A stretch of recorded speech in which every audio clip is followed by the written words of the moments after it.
Have you ever noticed in A Quiet Place that most of the grocery store shelves are empty except for the potato chips? Because no one would want to make noise that would attract the monsters. A Quiet Place Day 1 hits theaters this weekend. So here are some things I bet you never knew about the original. The story of A Quiet Place starts in Bettendorf, Iowa in the 1990s, where the movie's eventual screenwriters Scott Beck and Brian Woods first met as children and started making amateur movies together. Lifelong friends, they both ended up going to the University of Iowa and headed straight for the communications department. It was there in the mid-2000s that they first came up with the idea for A Quiet Place. They were inspired by Hollywood's silent era and, quote, wanted to do a modern-day silent film that lived in the suspense genre.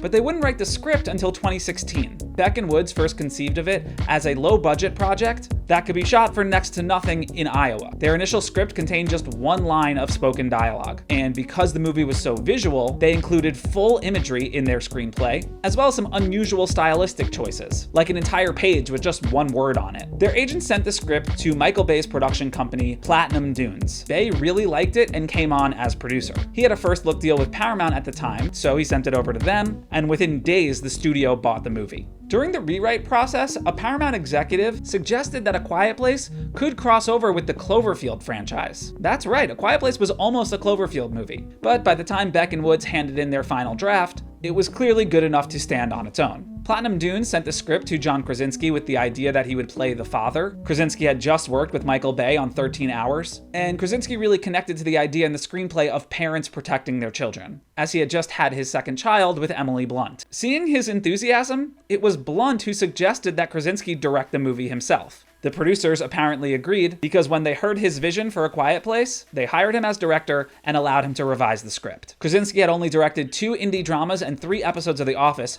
prior to doing A Quiet Place. This was his first major studio directing job and first genre film. Emily Blunt initially did not want to be cast in the movie, and though Krasinski started writing with her in mind, he was not going to ask her because she had just had their baby and was very busy. But when Blunt read Krasinski's version of the script, she felt that she needed to be a part of it. She too connected with parents protecting their children. Quote, "It represented some of my deepest fears of not being able to protect my children." Blunt was instrumental during the film's pre-production cycle, and Krasinski credited her with raising his game as a filmmaker. Beck and Woods said Krasinski protected their vision of the script, but his edits focused the story on the family. Krasinski was initially a little bit worried about the movie not having any dialogue, but later realized that was the movie's superpower. The movie contains only about 25 lines of spoken dialogue total, and the first line of vocal dialogue doesn't happen until 38 minutes into the movie. Also, Millicent Simmons showed him how powerful sign language could be. Beck and Woods always had a deaf character in their screenplay, but it was Krasinski who pushed the studio to hire a deaf actress to play the part. Millicent Simmons helped everyone on set learn American Sign Language, alongside deaf mentor Douglas Ridloff, who coached the actors and made corrections.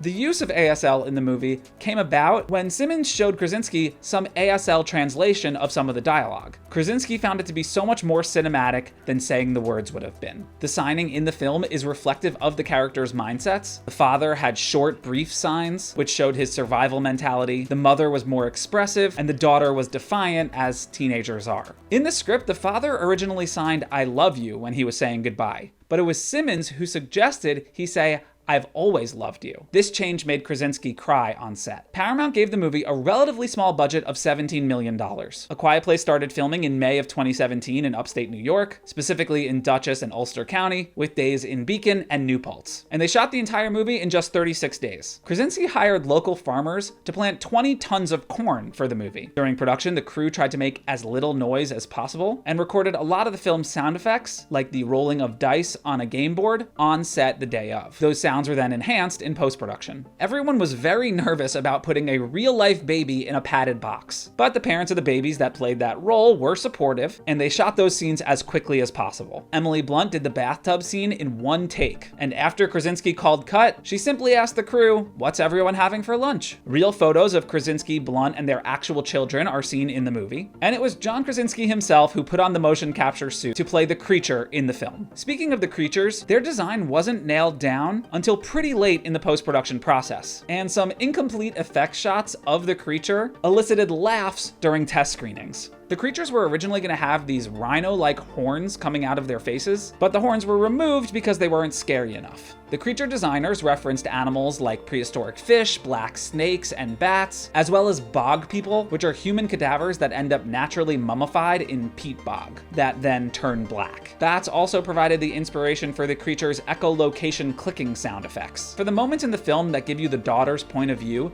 the sound drops out, and Millicent Simmons worked with the sound designers to convey to the audience what she experiences with and without cochlear implants. The movie almost didn't subtitle any of the signing, allowing the non-ASL fluent audience to kind of just get it via context clues, but eventually they steered away from that decision and subtitled all the signing in the movie, for clarity's sake. Paramount spent $86 million marketing the film. A Quiet Place premiered at the South by Southwest Film Festival in March of 2018, where it got rave reviews from critics and attendees, which drove a lot of social media attention. Box office analysts predicted that the movie would make about $20 million opening weekend. The film then opened on 3,508 screens on April 6, 2018, and blew past expectations to $50 million opening weekend in the United States. It would go on to gross $340 million worldwide, total turning a profit of $93 million according to Deadline. Critics really did love the movie. Today, 96% of the 387 reviews assessed by Rotten Tomatoes are positive. It was nominated for 1 Oscar for sound editing. Emily Blunt won the SAG Award for Best Supporting Actress, and it made the National Board of Review and AFI's top 10 lists for 2018. A Quiet Place spawned a sequel in 2021, which grossed $300 million worldwide despite coming out in the middle of the pandemic, and hitting Paramount Plus just 45 days after release. And now a spin-off prequel is hitting theaters this weekend.